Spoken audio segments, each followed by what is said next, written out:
To think or not to think, that is the question. To understand the difference between thinking too much and not thinking, today we're going to go all the way back to the 1993 Wimbledon ladies singles final between Jana Novotná and the world number one Steffi Graf. Novotná was leading 4-1 in the final set.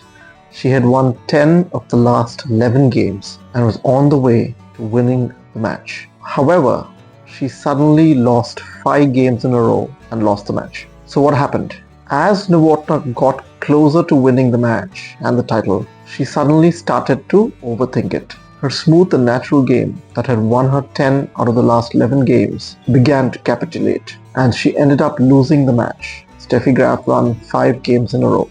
This is called choking. This is overthinking, when you don't need to think. If Novotná had continued to play the way she had played in the last 11 games, she would have won that match easily. One of the sad images of that final is Novotná weeping over the shoulders of the Duchess of Kent. Now, what is panic? Panic, surprisingly, is the opposite of choking. Now, I know most of us think that both of these terms mean the same, but they're not. Malcolm Gladwell talks about the difference between choke and panic in his book What the Dog Saw and Other Adventures. I recommend that you do read it. To understand panic, let's take an example of scuba diving. So let's say you've gone scuba diving and your oxygen regulator gear, malfunctions. So either there's a leak or you're not able to breathe properly and you start to panic.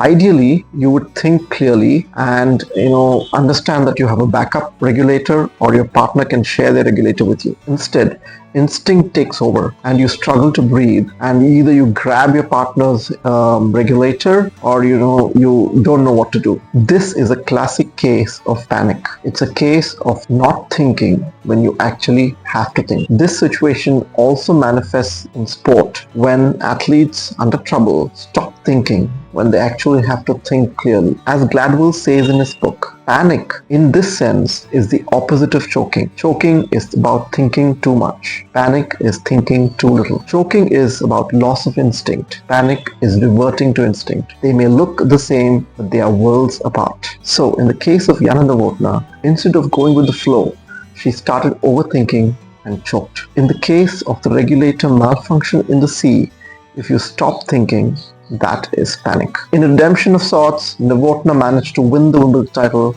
5 years later in 1998. But the lesson for all of us is that when things are going well, whether it's in a sport or in a career, we should not overthink things. We should go along with the flow. We should let our natural instincts take over. But when things are not going well and we are in trouble, we should not let our instincts take over. We should think more clearly about our path forward and the options available. It's important for us to know when to think and when not to overthink it. Now, you can go with the flow and hit the subscribe button. Don't overthink it.